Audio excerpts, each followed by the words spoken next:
اللہ رب العزت نے فرمایا ان المسلمین والمسلمات، سب سے پہلے یہ بات سمجھیں، وہ مرد جو مسلمان ہیں اور وہ عورتیں جو مسلمان ہیں، والمؤمنین والمؤمنات، وہ مرد جو مومن ہیں اور وہ مرد جو عورتیں جو مومن ہیں۔ یا اللہ رب العزت نے اسلام اور ایمان کو الگ الگ ذکر کیا ہے۔ حکیم الامت، مجدد الملت، مسلک دیوبند کے سر کے تاج مولانا محمد اشرف علی تھانوی نور اللہ مرقد ارشاد فرماتے ہیں کہ یہاں مسلم اور مومن سے مراد یہ ہے، ایک انسان کا ظاہر ہے اعمال اور ایک انسان کا دل ہے عقیدہ۔ تو اگر عقیدہ ٹھیک ہو اسے ایمان کہتے ہیں، اور جب اعمال ٹھیک ہوں اسے اسلام کہتے ہیں۔ تو یہ بات سمجھائی ہے کہ مرد اور عورت کا عقیدہ بھی ٹھیک ہونا چاہیے، مرد اور عورت کے اعمال بھی ٹھیک ہونے چاہیے۔ عقائد میں بنیادی طور پہ 6 چیزیں ہیں۔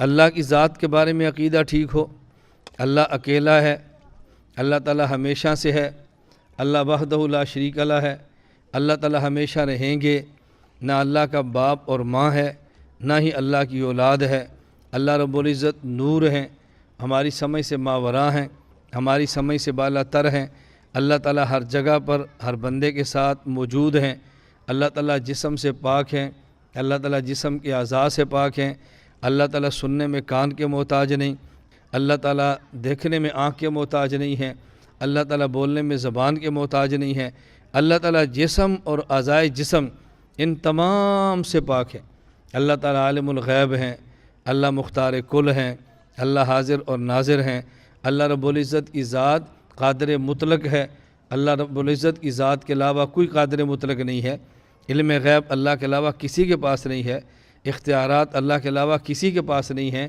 یہ بنیادی چیزیں ہیں جو ایمان کا حصہ ہیں اللہ کی ذات کے بارے میں۔ نظر مانے اللہ کے لیے، نیاز مانے صرف اللہ کے لیے، نظر اللہ نیاز اللہ، نظر حسین نیاز حسین یہ جائز نہیں ہے، اس سے بچنا چاہیے۔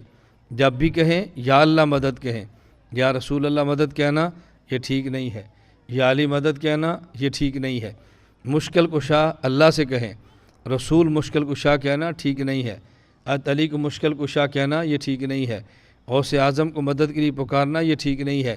حضرت شیخ عبد القادر جیلانی رحمۃ اللہ علیہ بزرگ ہیں، ولی ہیں، ہمارے سر کے تاج ہیں، لیکن ان کے اندر وہ صفات نہیں ہیں جو اللہ کی ہیں۔ تو ایمان کے اندر سب سے پہلی چیز ہے اللہ کی ذات پر ایمان لانا، نمبر 2 فرشتوں پر ایمان لانا، نمبر 3 آسمانی کتابوں پر ایمان لانا۔ صحیفے آسمانی کتابیں جو اللہ نے مختلف اوقات میں مختلف نبیوں پر نازل فرمائے ہم مانتے ہیں۔ سب سے آخر میں سب سے آخری کتاب قرآن کریم حضرت محمد مصطفیٰ صلی اللہ علیہ وسلم پر اللہ نازل فرمائی۔ اب ان کے بعد کوئی نبی بھی نہیں اور ان کے بعد کوئی کتاب بھی نہیں۔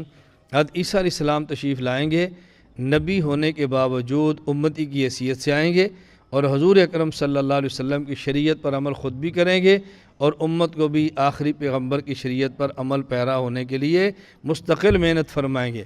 اسی طرح آدمی ایمان لائے قبر پر، آخرت پر، تقدیر پر، اس پر ایمان لانا ضروری ہے۔